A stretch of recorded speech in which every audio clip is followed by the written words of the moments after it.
बहुत बहुत स्वागत बा लाइव में। समझत नहीं नू। बहुत बहुत स्वागत बा लाइव में। बड़ा सोच समझ के वीडियो बनैनी है। लाइव आवे के पीछे यही कारण रहे कि रवा के देखाई।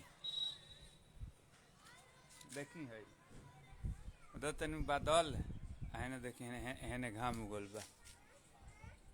तनी हैजा घाम बा, हैजा बादल, बहुत घन घोर बादल पूरब से आ रहल बा। आइए देखी अभी धूपा में बानी, हेने बादल बा।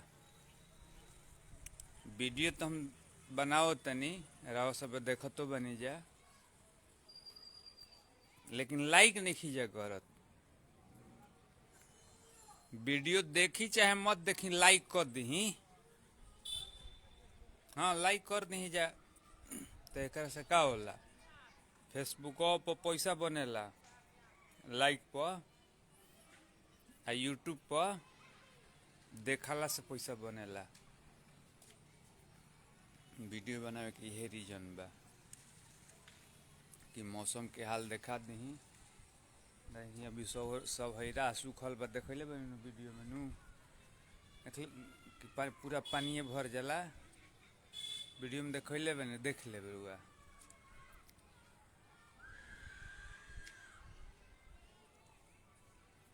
देख ले बेचारे सब। आ फिर जवन बारिश हो जाता तो एक बाद रुआ हम वीडियो बनाई। हालांकि मन रहे कि छाता लेके आई वीडियो बनावे खातिर, बाकी छाता ना लेनी है। कहनी कि बारिश हुई तो छतवे लेके आई, वही में वीडियो बनाई जत न। ये हमार रहे के जगह है। ये रही ले जा आरा में। हाँ देखिए भेजने वाला बादल सांचो के देख ली। एगो हई बादल अंतर तो देखा से लागत हुई। वीडियो लाइक के ले जाई जा, उनमें तो कोनो पैसा ना लगे लाइक करे में। आ यूट्यूब पर भी हमारे ध्यान दी जा, तनी देख ली जा यूट्यूबो वाला भोजपुरी ज्ञान फनी लोगो हम डाल देव। चाहे लोगो बढ़लो बा का फेसबुक पर लोगो बा, ऐसे कहम तो हम डालियो देव लोगो। वो वीडियो देखी जा,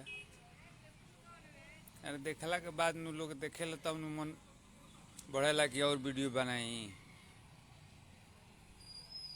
भाई के ह दू आदमी देखत तरन, कमेंट करके बताओ लोग। हाँ कमेंट करके बताओ तब न बुझाई कि हाँ दू आदमी देखत तरन।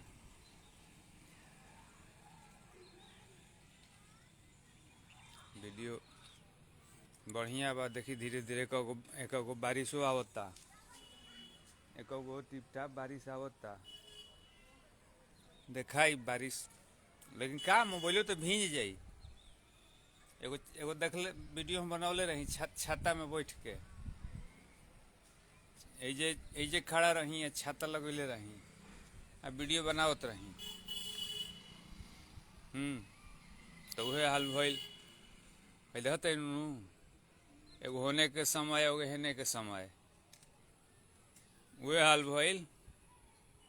सेठ जी के लइकवा वाला, सेठ जी रहन तो लइकवा बेचारा अपन सोचा से का करे के बा, बाबूजी के धन हाथ ना बढ़ले बा। तो ये पर सेठ जी कहलन काम कर, और देवाल के घड़िया उतार ल। छोटका लइकवा से कहल जाके करा के बेचे के नहीं खे, लोग से खाली भाव पूछ ले कि घड़िया के हमरा कितना मिले के चाही। गइल बेचारा लेके, सोचो से का बाबूजी के दिमाग खराब बा का, बेचे के नहीं खे, खाली भाव पूछे के बा लोग से। जाके पूछलस केहू से कहे के 500 कहलस, अपन जे जैसन रहे अपन दाम बतौलस, कोनो 1000 कोनो 800 इहे कहस। लेके आ गइल, कहने कि टांग दे जहाँ से उतरल टांगियो ले लस। फिर बिहान भेल लेकर कहने काम कर घड़िया लेके फेन जा आजो बेचे के नहीं खे। खाली ओकरा से ई पूछे के बा जे भी बेटाई कि हई जोन सुइया बा घड़ी के घंटा मिनट वाला ई हेजा से हेजा गईल मान के चली 8 से जब 9 पर गईल तो एकर कितना पैसा मिले के चाही ओकरा बुझाए ना। लेकिन बाबूजी के बात रहे लेके गईल तो अपन फेन हो 2-4-10 आदमी कहलन कि बौराहा वाला सवाल पूछब जा घरे ले जा केहू डांट उठ के भगा दिलस। तो वही में एक आदमी रहन बड़ा माने कहीं अब संते महात्मा रहन कहलन कि बबुआ ले हम बताओ तनी कि हेजा से हेजा घड़िया के सुई गईल बड़का घंटा मिनट वाला तो एकर कीमत का भइल। कहलन कि हमरा के बतावे के पहले एगो चीज बताओ जोन सेकंड वाला जात सुई बा ई मान के चल कि 5 से 6 पर गईल तो एकरा के तू खाली पीछे ले आन द 6 पर चल गईल लेकिन एकरा के पीछे ले आन द तो कहता ऊ कैसे हो जना आगा बढ़ गईल वो पीछे कैसे आई। संत जी कहलन कि यह बात बतावल चाहत रही कि जौन समय आगे निकल गईल उ तो पीछे घूम के आई ना ओकर तो कोनो मोल नहीं खे तो उ अमूल्य बा ओकर कोनो मोल नहीं खे।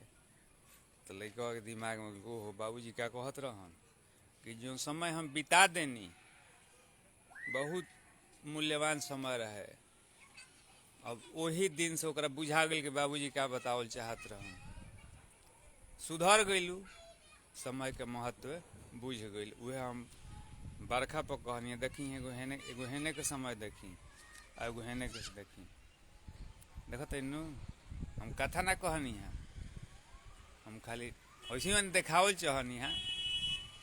अच्छा लागत होखे तो लाइक कर दी जा यूट्यूब पर भी ध्यान दी जा हमारे भोजपुरी ज्ञान फनी चैनल के नाम हो ठीक बा।